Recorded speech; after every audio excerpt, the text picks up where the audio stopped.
Let's start with the mildly uncomfortable and work our way towards the ones that should genuinely change how you think about your own head. Number 10, the blind spot you never notice. There's a hole in your vision right now, not a small imperfection, an actual gap, a region of complete blindness sitting in the middle of your visual field, where your optic nerve connects to the back of your eye. No light receptors, no data, nothing. You have never once seen it. The optic nerve has to exit the eyeball somewhere, and the place it exits leaves zero room for photoreceptors. Every human eye has this gap. It has been there since the day you were born. Trained ophthalmologists have spent careers studying human vision and still cannot perceive their own blind spot without a specifically designed test. The reason you cannot find it is that your brain fills it in. Automatically, completely, whatever is surrounding the gap gets sampled, averaged, and painted across the hole like wallpaper. If there's a pattern behind the blind spot, your brain continues the pattern. If there's a face, your brain completes the face. If there's empty space, your brain generates empty space. You're not seeing the world. You're seeing your brain's best guess about the world,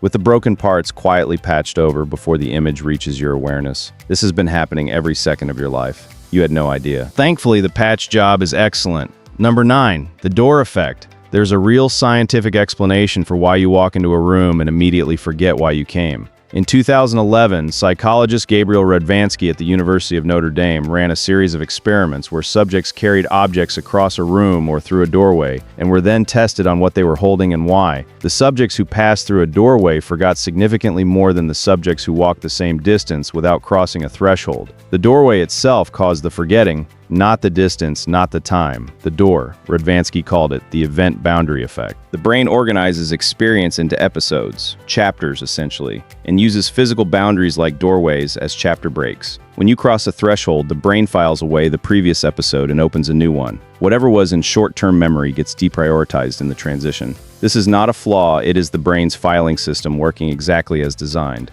The problem is that the filing system was built for a world where crossing a threshold genuinely meant entering a new situation that required fresh attention. It was not built for a world where you walk from the kitchen to the living room to get your phone charger.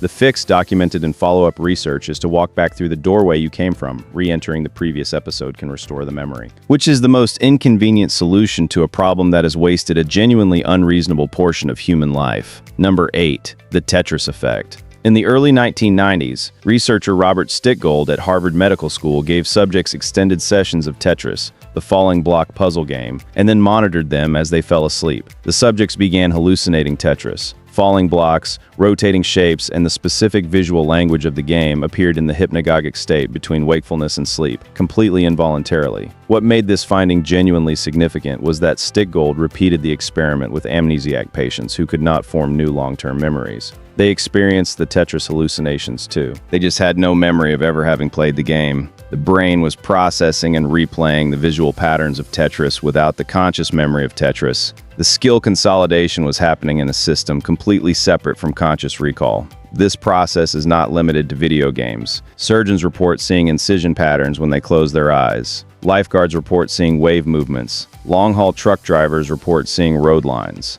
Any sufficiently repetitive visual task gets absorbed into the brain's overnight processing system and replayed during sleep onset, whether you want it to or not.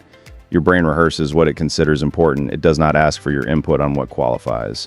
Number 7, phantom limb pain. Amputees feel pain in limbs that no longer exist. Not occasionally, regularly, sometimes chronically. The brain generates a fully detailed pain signal, burning, crushing, cramping from a body part that is not there, and the signal is indistinguishable from pain in a limb that is, for most of medical history, this was treated as a psychological problem, a grief response, an adjustment disorder, something to manage with time and therapy. Then neuroscientist V.S. Ramachandran built a mirror box. The device is exactly what it sounds like, a box with a mirror position so that when an amputee places their remaining limb inside, the reflection creates the visual illusion of the missing limb. The brain, which had been receiving a frozen pain signal from a limb it could no longer move or update, suddenly received visual feedback of the limb moving normally. In a significant number of patients, the pain stopped. The brain had been running a motor command to the missing limb, receiving no response, and interpreting the lack of response as a severe cramp, a muscle locked in permanent contraction. The mirror gave it a response, the cramp resolved. Decades of chronic pain addressed by a box with a mirror inside, which is either a triumph of neuroscience or an indictment of everything that came before it. Probably both. Number 6, the Bader-Meinhof Phenomenon. You learn a new word on Monday. By Wednesday, you have seen it 3 times. In an article, in a conversation, on a sign. You begin to wonder if something strange is happening. Nothing strange is happening. The Bader-Meinhof Phenomenon, also called frequency illusion, is a 2-stage cognitive process. First, your brain flags a new piece of information as recently acquired, and therefore worth monitoring. Second, your brain's pattern recognition system, which runs continuously and unconsciously, begins surfacing instances of that information from the stream of data you encounter every day. Those instances were always there. You were always walking past that word, hearing that name, seeing that concept. Your brain was simply not flagging them as relevant before. Now it is. The unsettling part is not the phenomenon itself. The unsettling part is what it implies about everything else. If your brain is selectively surfacing information based on what it has recently decided is important,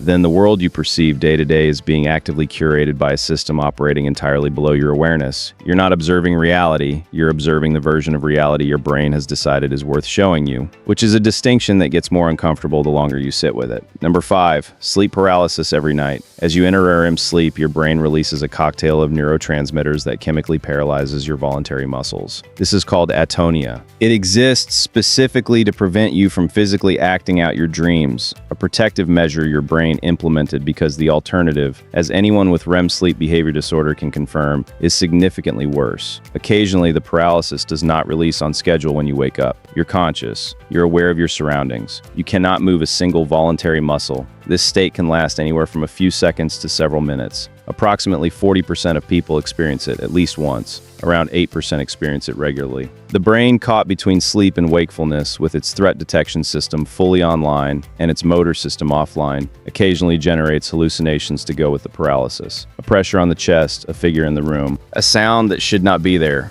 These hallucinations are so consistent across cultures and across centuries that they generated their own mythology. The old hag in English folklore, the Kanashibari in Japanese tradition, the Mora in Scandinavian legend. Every culture on Earth independently invented a supernatural explanation for the same neurological malfunction, which is either a testament to human creativity or a measure of exactly how terrifying it is to wake up and discover you cannot move. Number 4, the Capgras Delusion. In 1923, French psychiatrist Joseph Capgras documented a patient who had become absolutely convinced that her husband had been replaced by an identical imposter, not metaphorically, literally. She acknowledged the person looked exactly like her husband, sounded exactly like her husband, and knew everything her husband knew. She simply did not believe he was her husband. The condition Capgras described is now understood as a disconnection between two systems that are supposed to work together. The fusiform face area, the brain's dedicated facial recognition department, identifies the face correctly, but the signal that should travel from facial recognition to the emotional response system, triggering the feeling of familiarity, is severed or degraded. The face is recognized. The feeling of recognition does not arrive. The brain, receiving a face it identifies but does not emotionally recognize, draws the only logical conclusion available to it: the person must be a fake. The reasoning is internally consistent. The brain is not malfunctioning randomly. It is doing exactly what brains do, constructing the most coherent explanation available from the information it has. The information is simply incomplete in a way the brain cannot detect. Capgras delusion has been documented following strokes, traumatic brain injuries, and in early-stage dementia. It has also been documented in milder forms in otherwise neurologically typical people following extreme stress or sleep deprivation, which is the kind of detail that is more comfortable not to think about too carefully.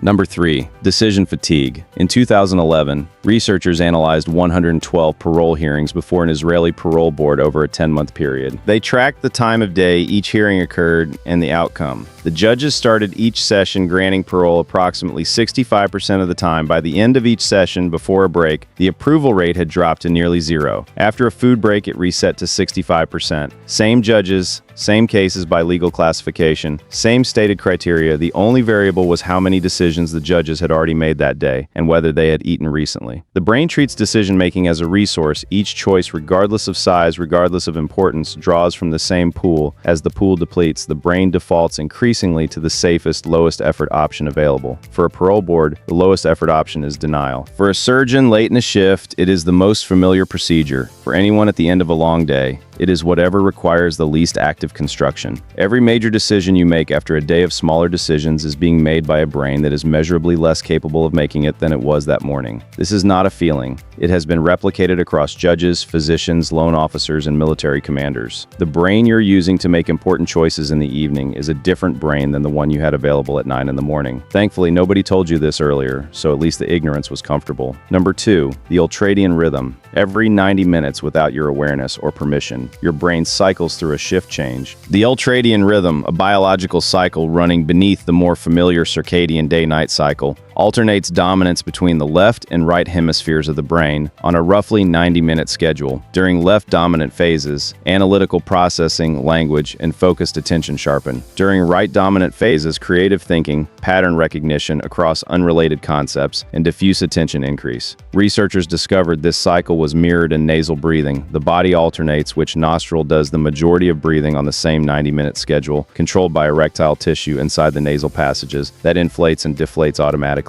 The dominant nostril corresponds to the non-dominant hemisphere. You have been breathing asymmetrically your entire life without noticing. The practical implication is that your brain's optimal use changes throughout the day on a schedule you cannot feel and have never been taught to track. The creative breakthrough that keeps not happening in the morning might not be a motivation problem. It might be a hemisphere timing problem, which is either a useful reframe or an excellent excuse depending on the day. Number 1, the brain eating itself. In 2017, researchers at the University of Rochester published findings that should have received significantly more attention than they did. Using a mouse model, the team discovered that during extended sleep deprivation, the brain's immune cells, called microglial cells, whose normal job is to clear out damaged neurons and toxic waste products, began consuming healthy synapses, not damaged ones, healthy ones. The same cellular process that characterizes the early stages of Alzheimer's disease, activated after insufficient sleep, targeting functioning neural connections for destruction. A single all-nighter produces measurable increases in 2 proteins in the human brain, beta amyloid and tau, that are the primary biological markers of Alzheimer's progression. The proteins accumulate during wakefulness and are normally cleared during sleep, miss the sleep, and they stay. The brain requires sleep not as rest but as maintenance. Waste clearance, memory consolidation, synaptic pruning, and cellular repair all happen during sleep, and essentially only during sleep. Deprive the brain of that window and it does not simply underperform, it begins dismantling itself. Randy Gardner, the San Diego high school student who stayed awake for 11 consecutive days in 1964 under medical supervision, recovered to full function after sleeping for 14 hours. No documented lasting damage, but the research that came after his experiment suggests the margin between temporary impairment and permanent damage is narrower than anyone involved understood at the time. Your brain has been doing all of this. Filling in the blind spot, erasing memories at doorways, rehearsing your day while you sleep, generating pain and missing limbs, curating the reality it shows you, paralyzing your body every night, running a hidden 90-minute cycle, and quietly consuming itself when you do not rest every single day of your life without telling you any of it, which is either deeply impressive or deeply alarming, and your brain will decide which one, using criteria it will not be sharing with you.